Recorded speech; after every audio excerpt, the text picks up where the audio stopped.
My name is Randy Howell, and you're listening to the Faith and Fishing Podcast.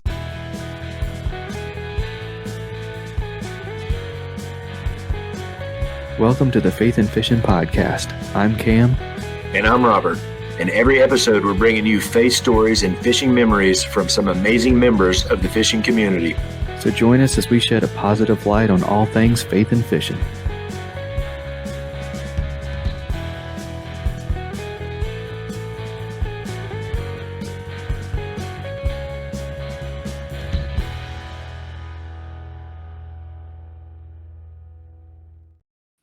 Hey y'all, welcome back to the Faith and Fishing Podcast. I'm Cam. Hey, and I'm Robert. And we are back after a week break. Hopefully you were able to get caught up on some older episodes of the podcast or go and enjoy some other podcasts that you typically don't have time to listen to because you're too busy listening to Faith and Fishing. But hopefully you're able to get caught up on something and we're able to enjoy that. Robert, how has it been? It feels like it's been a very long time since we've had you on the podcast. Yeah. I think I was out last time, and then we skipped a week. Man, it's just been busy. So both kids are still playing school ball. So there's practices and games every night, and then just getting up, working, and trying to still do stuff at the beach place to get it ready to rent out for the summer. So not a whole lot of spare minutes in the day, but that's the way it is. So it's all good. Did get to fish one tournament and zeroed on that. That was Lake McIntosh. We can talk about that later if we want, but that's about all the fishing that I've done. It's just that one, and didn't really do anything on that one. So I hear you. I was able to go to Dale Hollow in Tennessee. I've been talking about this trip for a long time, been looking forward to it for a long time. And I was not able to get my smallmouth, but I was able to add 2 new species to my life list, which brings me up to 48 species. These are the first 2 I get to add from out of state. Those being the flathead catfish and the spotted bass, like true spotted bass, not the Alabama spotted bass, but the true spotted bass. But did not do well in the tournament, but I had a good trip. Got to meet some new people and got to connect with the paddle and fin crew and kind of actually get to meet them in person. And have conversations with them. That was awesome. I will say Matt Souders is a lot taller in person than I expected him to be. He's like 6'2", 6'3", and I was not expecting that. And I was able to, have a sit down, and amongst our table was Christine Fisher. So I was able to get to talk to her a little bit. That was awesome. So she is, one of the top names in our sport for a reason, and just kind of seeing her not with her game face on, but kind of her like sit back, relax, and fun fish kind of face was pretty awesome. But yeah, it was beautiful scenery, and I think I finished 38th out of 44. So I mean, not a super stellar showing in the tournament, but I really didn't go for the tournament. And I had to remind myself of that a few times. Flipped my kayak. It was fun. Stopped to pee and got out, put my feet down, and instead of the firm sand and gravel that I was expecting, my feet went about 3 or 4 inches in the mud, caught me off guard, and my yak went over. So fried a camera, and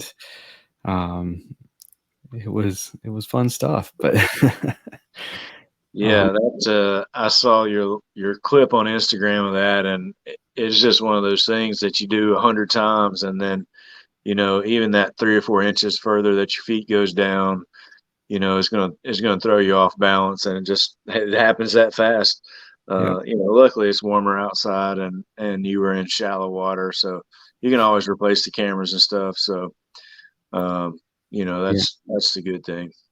Yeah, man. Well, I will say also, I did not check if the Russell Dillon uh, GoFundMe is still up for the Dillon family. I'll have that link in the show notes. Uh, Russell Dillon, who was on the show back in its first season, passed away a couple weeks ago, and that's been tough on the family, obviously.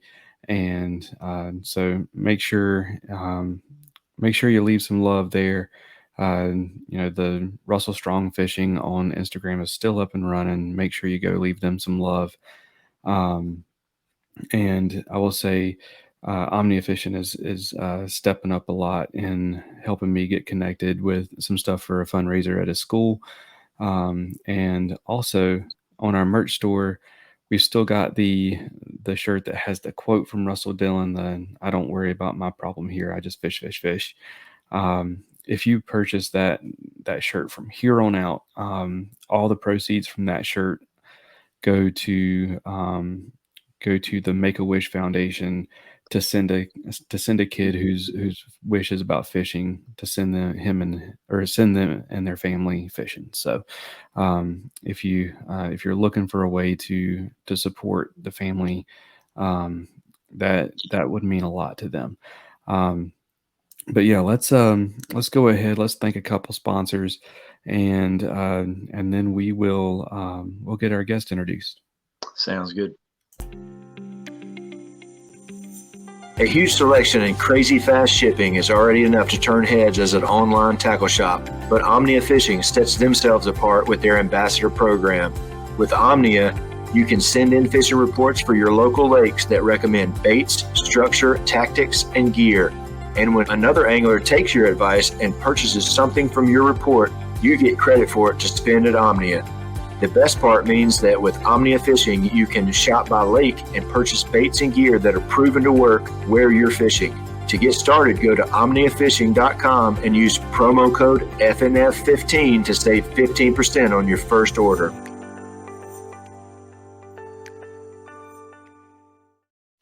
Mr. B Lure Company is making high-quality handcrafted lures and has been for 30 years, right here in the U.S.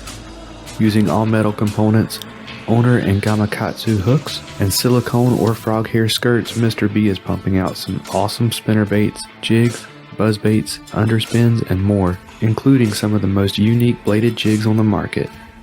To fill up your tackle box, go to MrBLureCompany.com, that's MRBLureCompany.com, and use promo code faithnfishnpod1x10 at checkout to save 10% on your first order. That's Faith the letter N, Fish the letter N, P-O-D, so Faith and Fishing Pod, just like our Instagram handle, 1x10.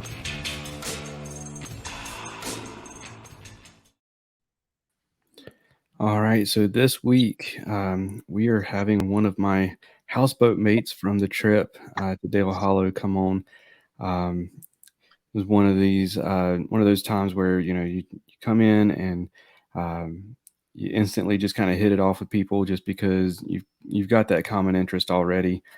So it's easy to just kind of spark up a conversation and let things build.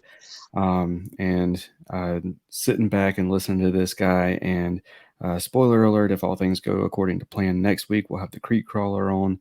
And listening to these two guys talk, I was like, man, I am out of my league. I'm going to sit back, listen, and learn. Because these guys know smallmouth extremely well, and they know fishing extremely well. So this week we've got Zack Soulliere. Zach, did I pronounce that right? Yeah, you nailed it. Awesome. So you may recognize his name from watching KFL while it was going on, and just checking out the rosters on these tournaments that are going on. He is joining us from all the way from Michigan. So Zach, man, welcome to the show, brother. Oh, thanks for having me, man. I appreciate the invite. Absolutely. So to get us started, introduce yourself to our listeners. Tell us who Zack Soulliere is. Zack Soulliere. just, kayak from northern central Michigan. I mean, yeah, I love to travel and fish new waters. But at the same time, I love to find the fish all the time on my home lakes. You know, fishing hasn't always been a part of my life. I played hockey growing up and went to college, played hockey there, and then graduated from college and realized I didn't have anything left to do. Just got bored one day and started bank fishing, and then realized that the fish were out a little bit further than I could cast from the bank. So I bought I think it was just like a Sun Dolphin sit-in kayak, and drilled a couple rod holders in it. And 5, 6 years later, we're sitting where we're at now. Absolutely. So he was out in a Hobie PA-14, so quite a step up from the Sun Yep. Dolphin that you can probably poke a hole with your finger in. But yeah, man. So kind of give us a little bit of your tournament background. What got you into fishing tournaments? So the first time I ever, trying to think back what it actually was. Man, I had one of my friends.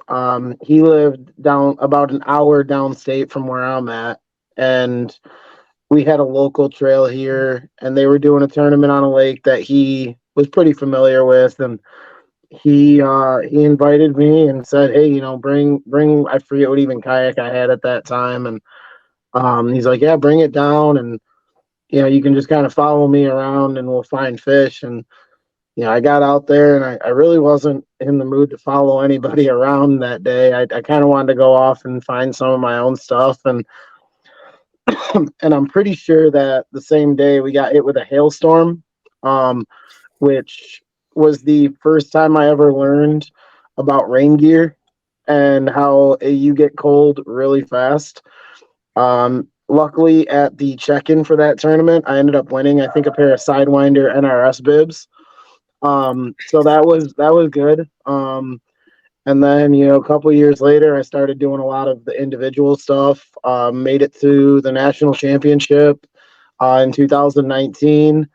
Was fortunate enough to go 3 days there and put up good limits all 3 days.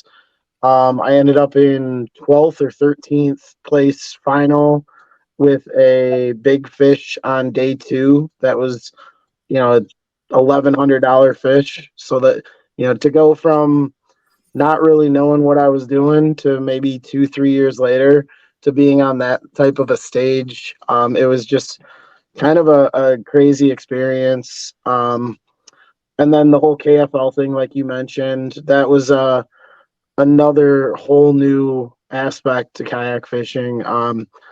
To get to be on a team with 5, 6, 7, 8 guys that you kind of consider family or almost like a brother to you.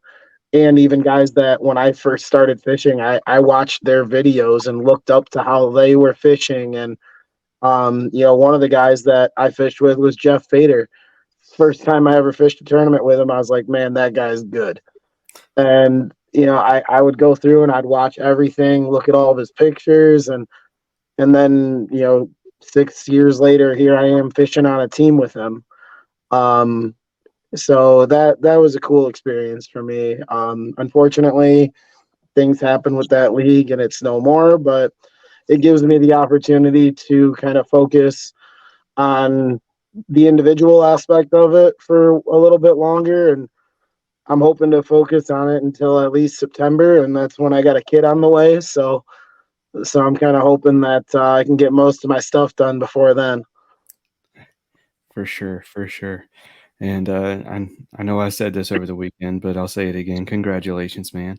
Yeah, thank you. Yeah. We're all bass anglers here, so you can't drop that you got big fish in a national championship tournament without telling everybody how big it was. So, well, I'll start the story off with what I caught it on. I caught it on a yoga pants TRD, and that is the 100% honest truth. It was on Caddo Lake, throwing it up against a cypress tree, and it stuck out at 24 inches and went 10 pounds exactly on the scale. Wow. So I got a nice replica mount of her hanging on the wall downstairs. Heck yeah, man. If I ever hit the double-digit mark, you can bet there'll be a replica mount of that one too. Yeah. Actually, my wife got it done for me and kind of gave it to me as a surprise for a birthday gift. Oh, that's awesome. So, but yeah, it was a fish of a lifetime. I just remember the feeling of after catching it, not being able to fish for about 5 minutes. My whole body was just not wanting to work. I actually called the tournament director, which at the time was Dwayne, because we were running through Tourney X, and they were also using people from KBF. And I called them, and I was like, I want to make sure that this fish goes through. And the first thing they said to me was, "Oh, that's a nice little fish." And I was like, "You got the right fish, right?" And they're just like, "Oh no, yeah, we got it. It's a nice one." So yeah, it was a great experience, and something that I'll never forget. People struggle their whole life just to get that double-digit mark, and to be able to do it within 3-4 years of starting fishing, it was a great time. Heck yeah, man. So, kind of tell us. So, from the outside looking in, we're individual tournament anglers. Mhm. Whenever I'm in a tournament at all, kind of tell us how the team aspect of it. What did you enjoy about that? How is that different from the individual? All that good stuff. So when we go to an individual tournament, we always put a lot of pressure on ourselves. We go out and we pre-fish over and over again, and we don't really ever find some of the times what we're looking for. We go back, and I mean, even when you're in the same house with people, you don't really want to talk about what you find. You don't want to share what bait you're catching fish on. Um, and the whole team aspect, what I got out of that was you didn't have to rely on just yourself anymore.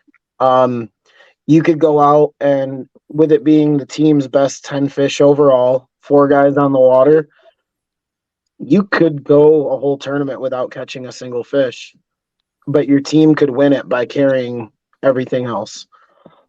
Or you could be the guy that would go out and catch all 10 fish.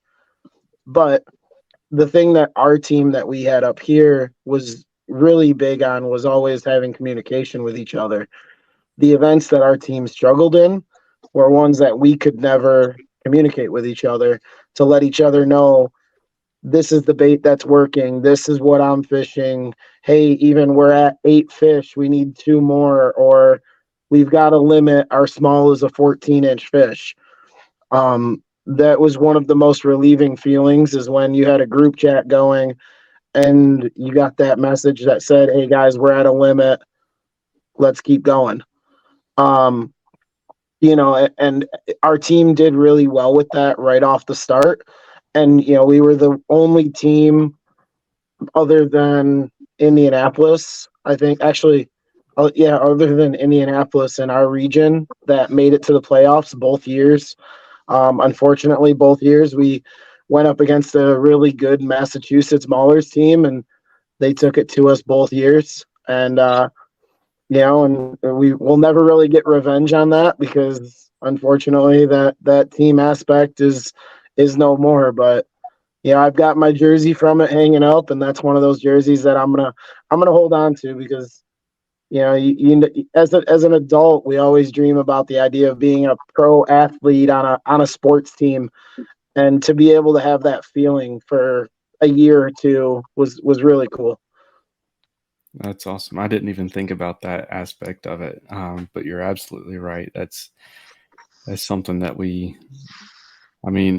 when I was 13 years old, if you asked me what I was going to be when I was growing up, I'd tell you straight to your face I was going to be in the NBA. Now you have to understand, I'm 5'10" and a half. I haven't grown an inch since I was 13 years old. So I was at 5'10" and a half at 13, thinking that I was going to be 6'7".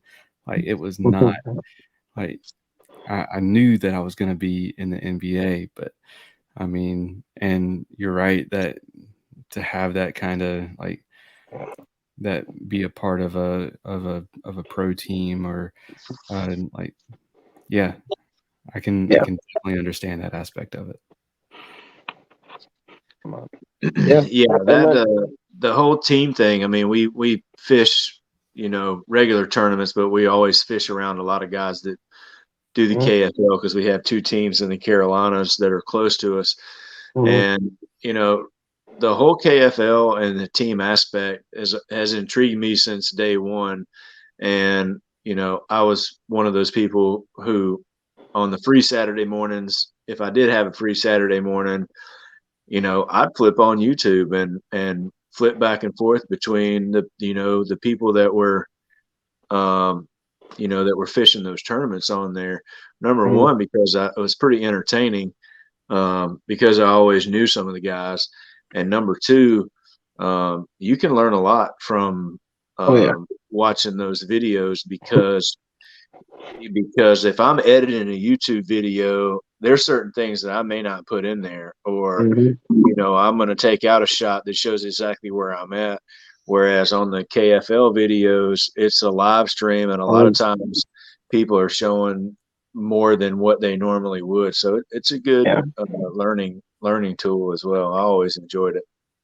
Yeah, I mean, and the thing is one thing I learned from that is a lot of times people go on YouTube and they watch the edited videos.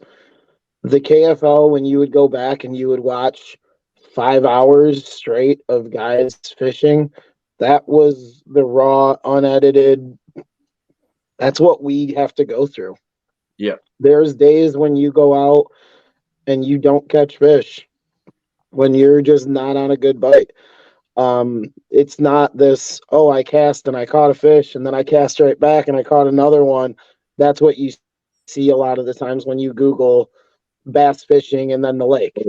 You don't see the struggles of 2 hours without a bite, and then that being mentally wearing, and then guys casting started getting screwed up and making dumb decisions really, but then being able to hook one fish and bring it all back, or see a teammate hook a fish and have that come back and kind of get you going again.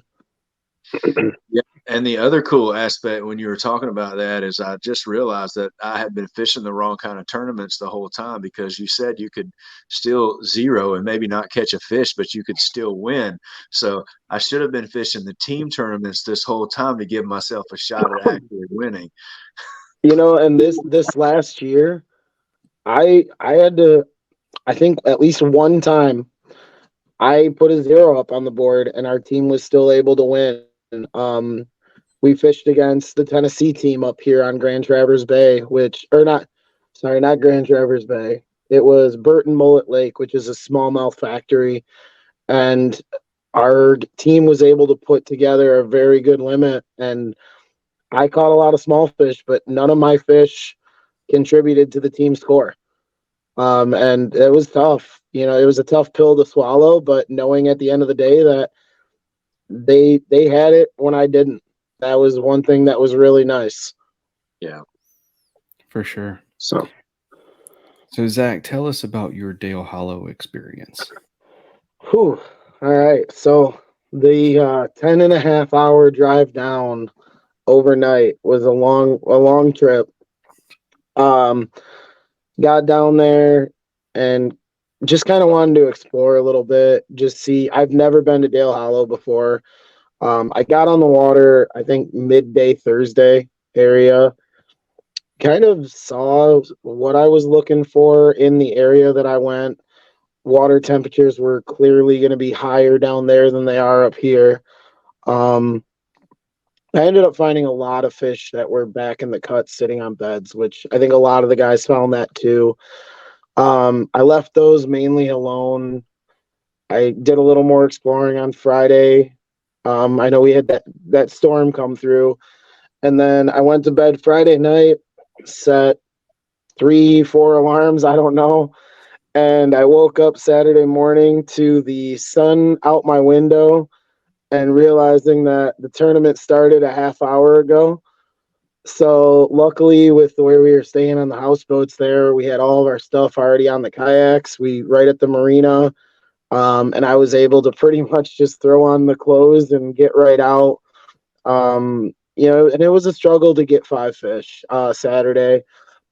I did get 5. I think I ended up with like 7 or 8 good bites, and I ended with like 74 3/4 inches, which for me that was a win. I during pre-fishing I only caught 1 fish that was good, and unfortunately it wouldn't have been big fish on day one, but it would have been a nice one to have.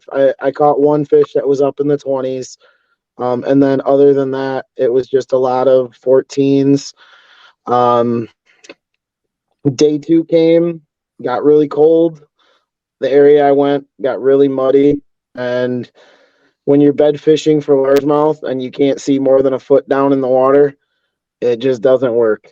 I packed up with the intention of kind of heading north and trying to see what the lake looked like further north. I got to a spot that was all the way up, basically almost to the Kentucky border, and I turned in, looked at the water, and just kind of realized that it wasn't in the cards that day. I mean, I was already pushing, I think, 10:30, so about 2.5 hours left to fish, and I had 0 on the board, and I was already an hour or so north, and I kind of just told myself I'm gonna start my drive home. And told the guys from Paddle and Fin, messaged them, and thanked them for the great tournament. Told them that I plan on being back next year, and I plan on learning the other side of the lake from where I was, because that seemed to be the main lake seemed to be where the action was. And I know, it's a beautiful area. As a guy that's terrified of snakes, and I love Michigan for the fact that I don't have snakes. Um, I only had to see a couple. Had my first run in with a timber rattler. Luckily, he wanted to stay on shore, and I was fine with that. Yeah, I mean, it was a beautiful area, a great time. I wish the weather would have cooperated a little bit better with us, but at the end of the day, it was a trip worth the 20 hours worth of driving that I put in. For sure. Shout out to Robert Knoll, who, man, what a paycheck he took home, because he won the tournament, which was like what, $2,200. Something And like then that. he won big bass both days, which I think was what, $2,400 each day. Yep. And I think he won an extra $200 for being the top Tennessee guy. I also saw he had what, 221.5 on day 2. Yeah. 1 largemouth and 1 smallmouth. Yeah. I mean, shout out to him. He came in and he said, I am not letting somebody who's not from Tennessee win this tournament. And he whooped up on everybody. Yes, he did. So shout out to him. But yeah, I had a very similar Sunday morning. It was muddy. I was like, I'm gonna go up here. They've been telling me they call it spots up here. I'm gonna go try and get my spot, and went and caught 2 spots on a DT16. The biggest one was 11.5, and the smallest one, I don't know what it was thinking going after a DT16, because it was not much bigger than that DT16. So I was like, I'm gonna go ahead and head in. There was rumors of biscuits and gravy, so I'm gonna go see if I can find some of those biscuits and gravy. Did you ever find those, by the way? Okay, because I asked, and so the guy I talked to said he didn't know anything about him. So that's when I just left and went north. Oh, okay. Yeah, I went in and all the paddle and fin guys were there eating breakfast. So I grabbed some breakfast and ate with them. So that was pretty awesome to kind of just kind of be there and give them a hard time and let them give me a hard time. And yeah, I will say, Robert, I did have a really funny "you're not from around here" moment on my way into Tennessee. I stopped at Bass Pro to get my fishing license. The guy asked me, "What kind?" I looked him dead in the face, said freshwater.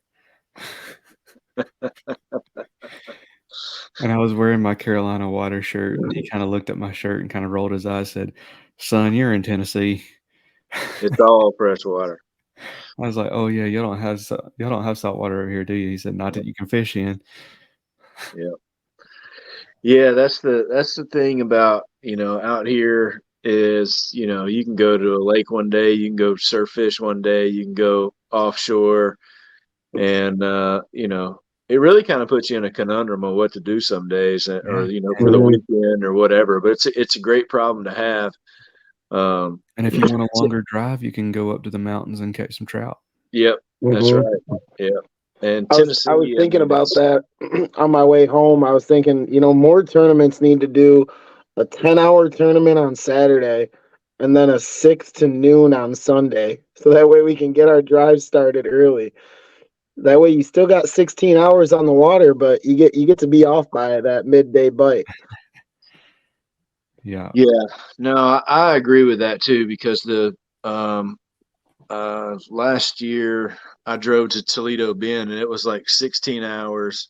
And when I was done the second day on Sunday, I didn't even go to the weigh-in, which I really hated to miss. I wasn't in contention by any means, but as soon as I loaded my kayak up, I just started back east and started driving home.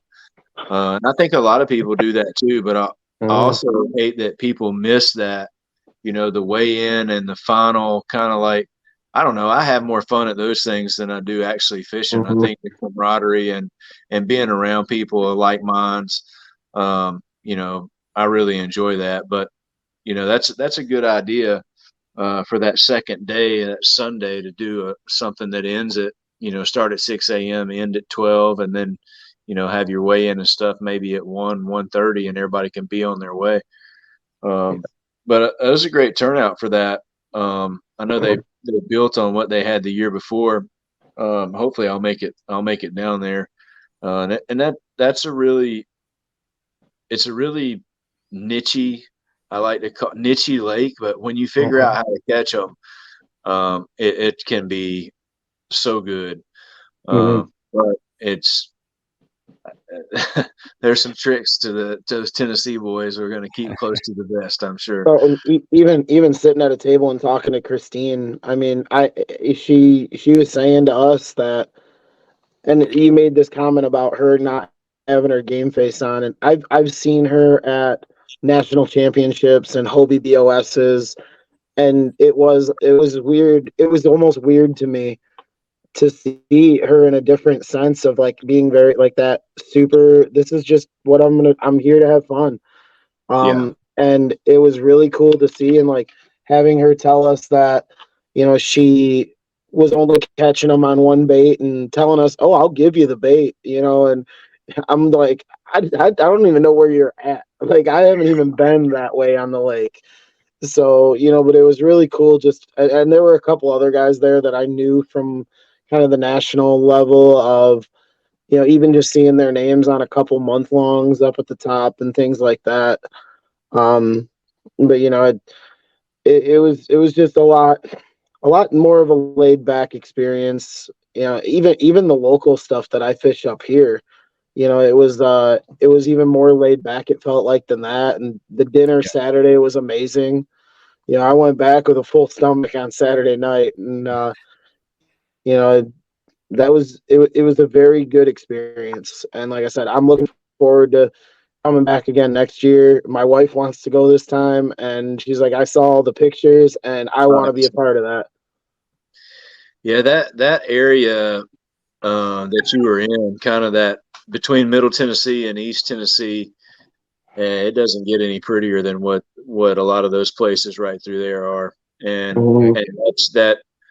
that just scratches the surface where you guys are at. There's a ton of cool places between Nashville and Knoxville. I got to see a lot because on my way there, my GPS took me through Asheville. So I went through Knoxville and went up that way. And on the way back, it took me through Boone.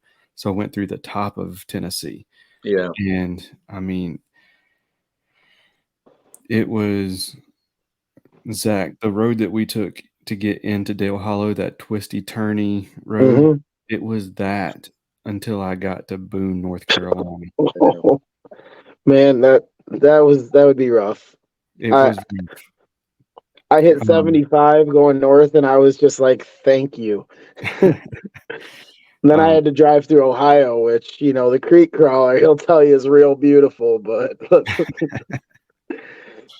so Yeah, I mean, I hit 321 and like around Watauga Lake, it goes around every finger of the lake, and it's like, oh my gosh, I've seen this lake 15 times now. I thought I was leaving it. Why am I following it? But it was funny. Like you go through Tennessee and there's like the chain fencing up against the rocks on the side of the road and everything. There's signs that say fallen rocks. There's like signs that's like sharp turn 15 miles an hour. The speed limit is 35. You hit the North Carolina border on the same road. Nothing changes. Speed limit's 55. There's no other signs. It's just a good luck sign. Right. All right, Zach. So I definitely wanted to hit on faith as well. I noticed throughout the weekend you were wearing your cross necklace. Yep. So I wanted to kind of get your faith story. What is it that you believe in and how you came to believe that? So to me, I'm one of these, my family never grew up going to church every Sunday. We were a hockey family, so we were basically in a different state traveling every weekend. And so I really didn't find much in my faith until after I met my wife. She was one that her family went to church every Sunday. And kind of being around her, I started going. I had a couple things happen in my life that it seemed like on every Sunday that would be what the message was about. And it hit pretty hard at some points. At a time where I think my dad was going through some heart surgery and like stents and everything, and basically talking about losing a family member and how we can move on from that. And it was just like I felt like somebody called ahead and told them what they needed to say, and it hit home. And so I started going, and then I started doing a lot more fishing. And one thing that I've learned in my own feeling is I heard the song one time that I forget, it's a country song about I'd rather be on the lake with my mind on God than be in church thinking about fishing.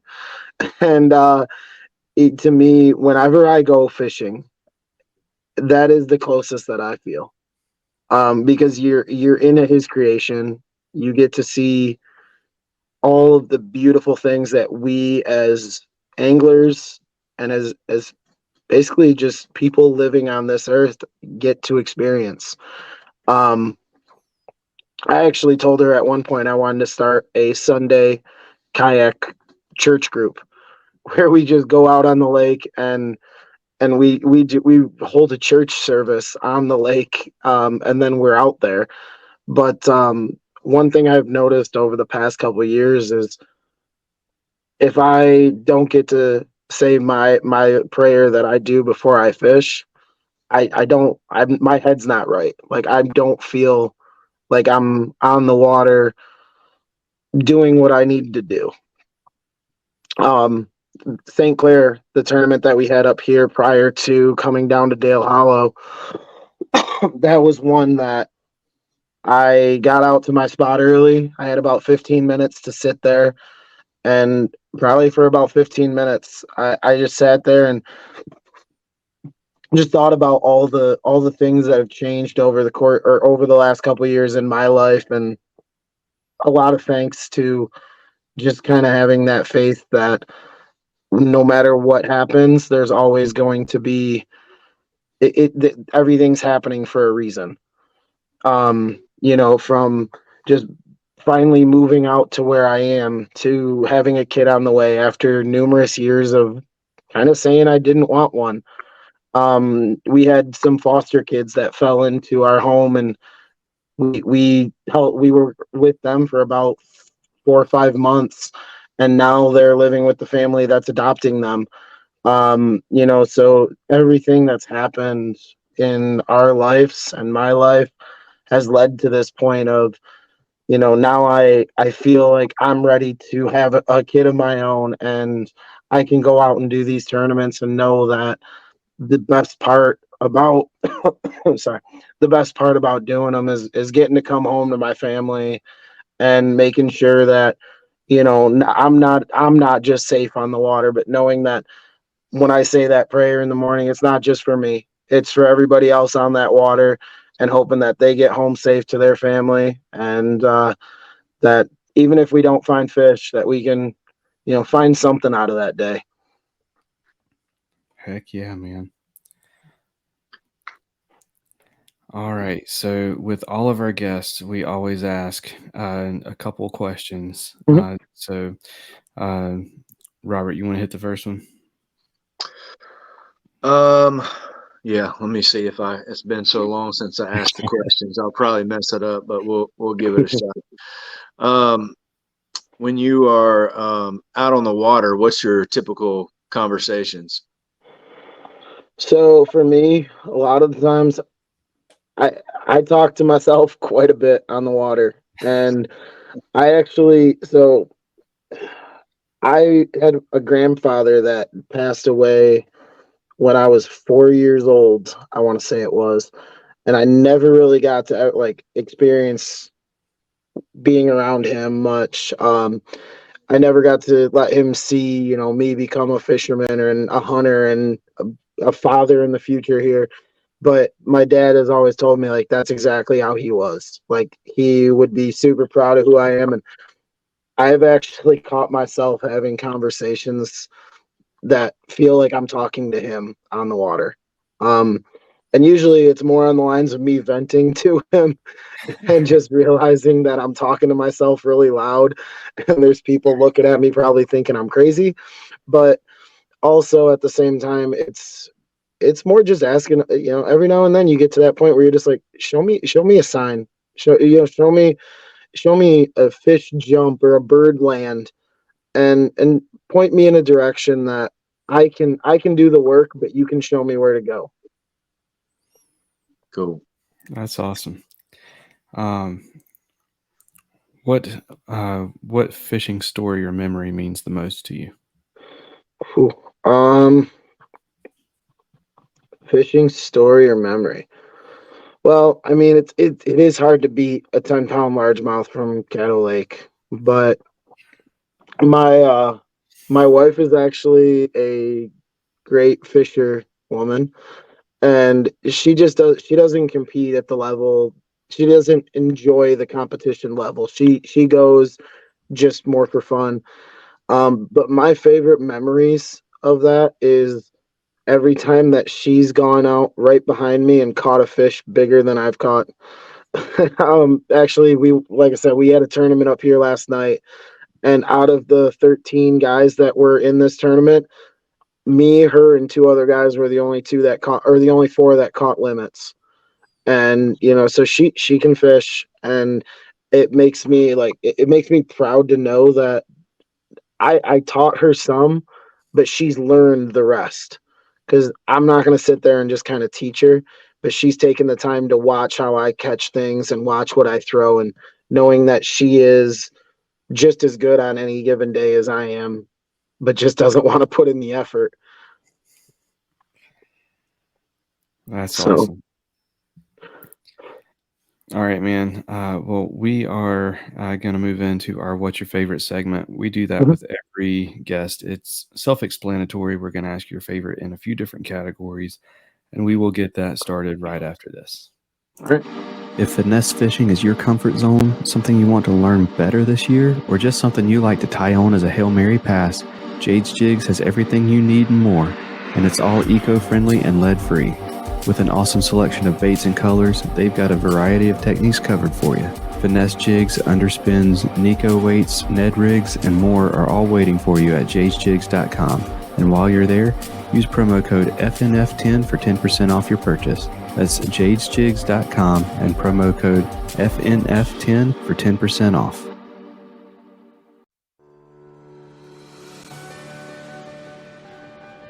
If a fly rod is your weapon of choice, check out Atollas.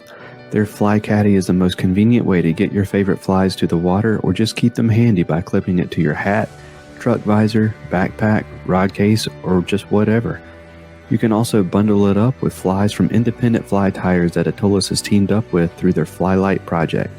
Choose from bundles specializing in redfish, carp, saltwater, or freshwater. Head over to atollas.co, that's ATOLLAS.co, to get your Fly Caddy today and use promo code faithnfish15 to save 15% on your order. That's faith the letter N, fish the number 15 at checkout for 15% off.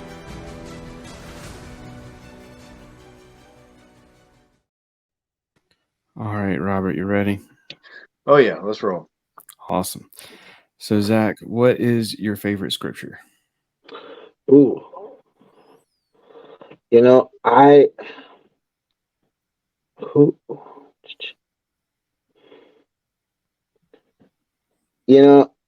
It's really hard for me to say I have a favorite because I have a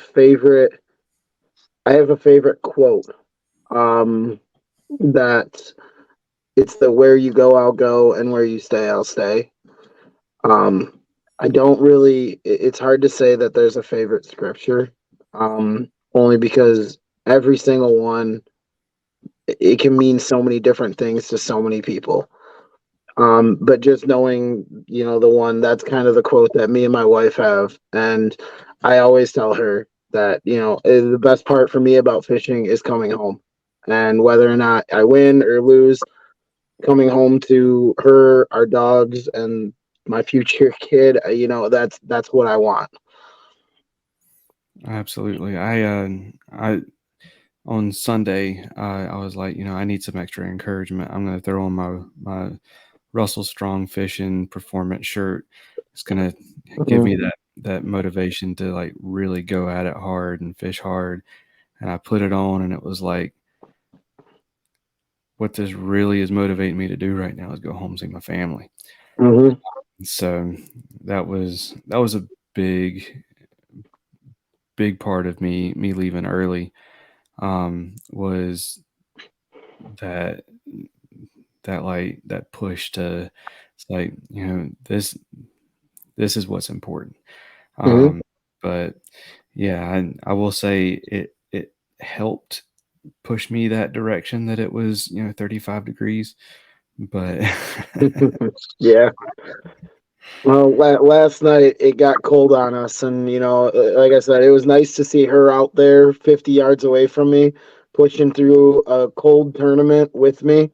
And that's the thing. Again, it was knowing that she was out there, it makes me fish harder when I see her and know that she's on the water with me, or like just knowing that she's watching the leaderboard. And like that was one thing with the KFL that was so cool, is having her family and her and my family right there watching, no matter where I was at in the country.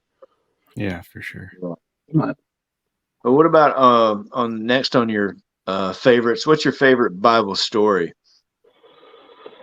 I mean, can I say the one, or I can't, trying to think of the names here.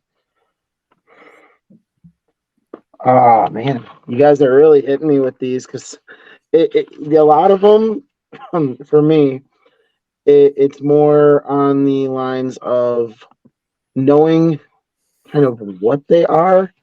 But again, it's been Hang on. I'm sitting here trying to Google the one that I'm thinking of right now because I can't remember my name or the name that I want to throw out here. But if you have another question, can I come back to that one so I can get it right? Absolutely. Okay. Your favorite fish to catch?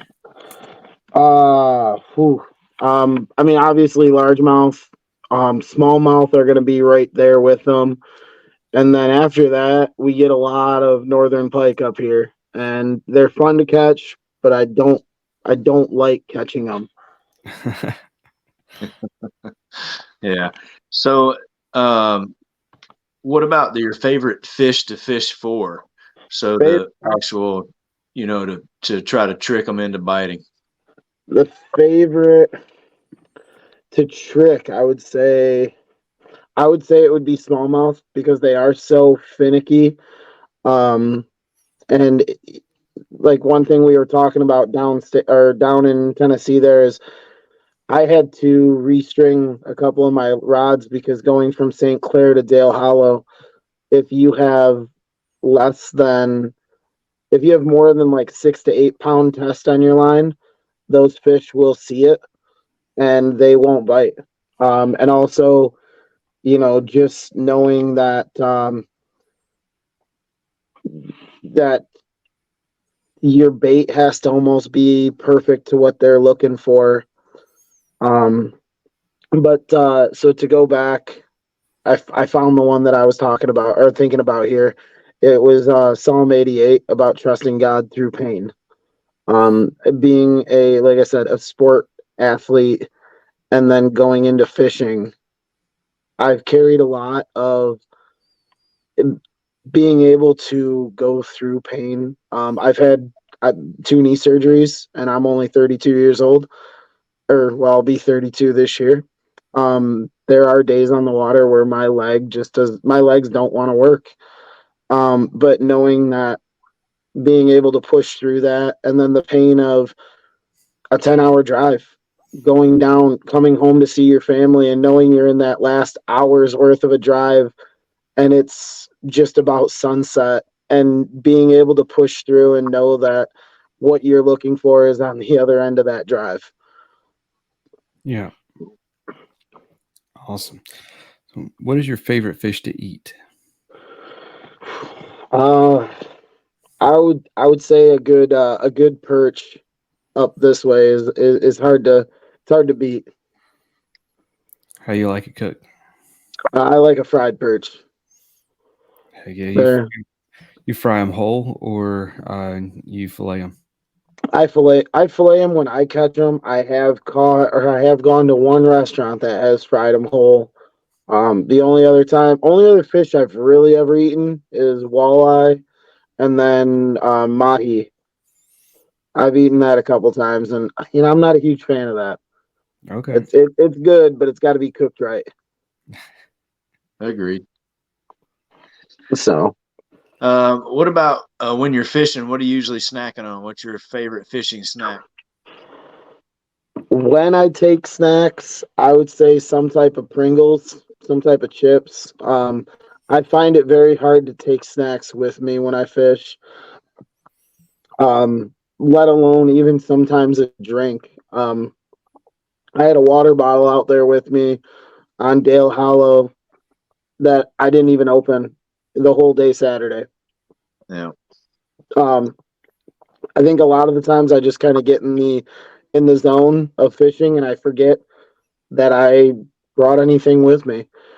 But yeah, every now and then if I do take snacks, it's some type of chips or something that has some flavor, but isn't gonna spill if it rolls around the kayak. I hear you. Yeah, I think it was Saturday. I took one of those boxed lunches that they were advertising, and man, that was a lot of food. I've never eaten that much on the water before. I've never eaten vegetables on the water, that's for sure. But it was like a turkey and cheese sandwich, a bag of chips, a handful of grapes, an orange, some cucumbers, a big thing of broccoli, carrots, like a handful of carrots, and a like big pack of chocolate wafer cookies. Man, that's almost too much. It was too much. It was good. It was good. I mean, an orange on the water is like it'll give you that big surge of energy for a minute, but oh, it also came with a thing of ranch. I I tell you what, I felt bougie sitting there dipping my chips in ranch on the water. Yeah. Yeah, I thought about getting one, but man, I just like I said, I forget about food on the water. You know, and a lot of the times I don't get hungry on the water, but then I'm starving as soon as I get off. Right. All right, so I don't need GPS coordinates or secret spots or anything, but what's your favorite body of water to fish? So everybody in Michigan is going to be mad at me when I say this. It's not Lake St. Clair, it's not Grand Traverse Bay, and it's not Saginaw Bay. It's the lake that we fished last night. It's Ross Lake in Gladwin County. It's about 7 to 8 minutes from my house, and it's the one lake in the area that I would say within an hour of me, within 45 minutes to an hour, that holds smallmouth and largemouth. It's three rivers that come into one. It's got a dam on one end, and it's got actually four rivers, but one of them's just two cuts of the same river. We went out last night, and everybody was thinking it was going to be smallmouth, and I found one little pocket that held 50-degree water temperatures and started catching largemouths on a bladed jig. And I think I caught one 5 minutes in and kept upgrading ever since. Since the tournament started. But yeah, so that would be probably my favorite spot. Now, if you went second, third, fourth, it would be Lake St. Clair coming in at second and Saginaw Bay coming in at third. All right. And if you ever come up to St. Clair, I'll get you onto some smallmouth. I told you I'll take you out there. Heck yeah, man. Heck yeah. You got to take them up on that. Mm-hmm. Which questions are left, Cam? I think it's just the two. So what's your favorite lure to throw? I would say a Ned rig, only because I feel like I'm more of a finesse fisherman. But I would have a close second being a bladed jig. I feel very confident with a bladed jig, or a lot of people just call them chatterbaits up here. I'm trying to get myself to call them bladed jigs more often because I don't sound very smart when I go down south and call them a chatterbait. I feel like everybody down there is calling them a bladed jig. So throwing that, I do feel a lot of confidence. But that aren't Z-Man. my overall confidence bait would be a Ned rig. Maybe even a drop shot, but usually that drop shot still got some type of Ned bait, some type of real small TRD or something on it. I hear you. And last but not least, what is your favorite time of year to fish? Fall, September and October. Okay. I was going to ask, up there, does fall mean July? But so our seasons, I think we talked a little bit about this. Our seasons can vary so much up here. We get the full summer, fall, winter, spring, winter again, spring again, winter again, and then straight to summer. So right now I think we're in third winter. So summer should be right around the corner. But fall to me is just that time of year when just every fish is being active. Spring you're gonna get a lot of big fish, but fall is when you get the abundance of fish, and they're usually pretty good sized. I don't really fish much in the winter. I'm more of a hunter, just because I don't find ice fishing enjoyable. And then come spring, I'm usually chasing smallmouth, and as soon as I see 50-degree water temperatures, I'm looking for greenfish. Cool. I hear you. So, All right, man. Well, we're going to start wrapping things up. What is coming up next for Zack Soulliere? I got a couple local tournaments, and just trying to get through the last part of the school year up here. I started teaching a little bit, and I'm done here in May. And after May 31st, I'm open until September, and so I'll be doing a little bit here and there. I maybe plan on doing one or two more longer travel events, but mainly just doing some local stuff. Our Michigan Trail has a tournament coming up here, I want to say in a week and a half.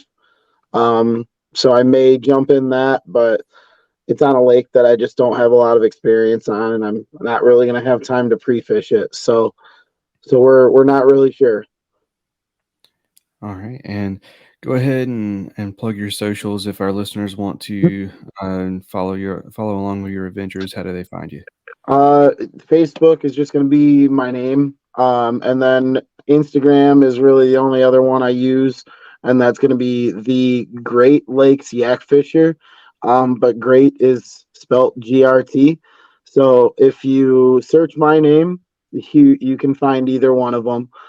And that's, those are really the only two that I use. All right. And I want to give you an open floor to shout out any sponsors, supporters, anybody you want to say thank you to. Yeah. First one for me would be Fireball Outdoor Products. Hooks me up with a lot of my jigs, my bladed jigs, anything I need. He's out of Ohio. I've got Stretching Lines angler gear out of, I know he's on the East Coast. I don't remember exactly where he's at, but he's up by Boston. And then I got RoboHawk, which is a lanyard tether company. Woo Tungsten, and Strictly Sail has always been there for me anytime I need anything for the kayak. Let me see, make sure I'm not missing any here. Hang on. Yeah. And then the only other one is I got a local my local car dealer here in Gladwin, Michigan, Richardson Automotive. They hooked me up this year, helping me out with travel expenses. Also, they anytime I need oil changes, they're making sure that my truck is ready to go for any trip that I decide to take. So, I appreciate them, and I know, I'm doing everything I can to send people their way to buy a new truck. Heck yeah. So, all right, man. Well, Zack, thank you so much for coming on the show. I have enjoyed it, and I miss you, man. yeah, hey man, I appreciate you having me on. Just getting to meet you for a couple of days. I mean, I can tell you're a great guy, and like I said, I'd love to. If you know you're going to a tournament that's out towards the Kentucky, Tennessee area, you let me know, and I'll see if I can head down that way, and we can meet up and share a place together again. Heck yeah, man. So, but all right, well, I'll be watching next weekend when you get Brian on here. So. Heck yeah, man. All right, man. Take care. Sounds good. All right. Thanks, guys. Thank you. Few things ruin your day on the water as bad as losing gear. But with the retrieval devices for fishing rods, action cams, bow fishing bows, and more from Save Your Outdoors, you don't have to let dropping your stuff ruin your day because you can get it back. The pressure-sensitive filter keeps water from rain and quick dips in the water out, but it lets water in when your gear goes overboard to release a float attached to your gear by 60 feet of line so you can get it back. Go to SaveYourOutdoors.com to learn more and try some for yourself, and use promo code FNFP15 to save 15% on your order. That's SaveYourOutdoors.com and promo code FNFP15.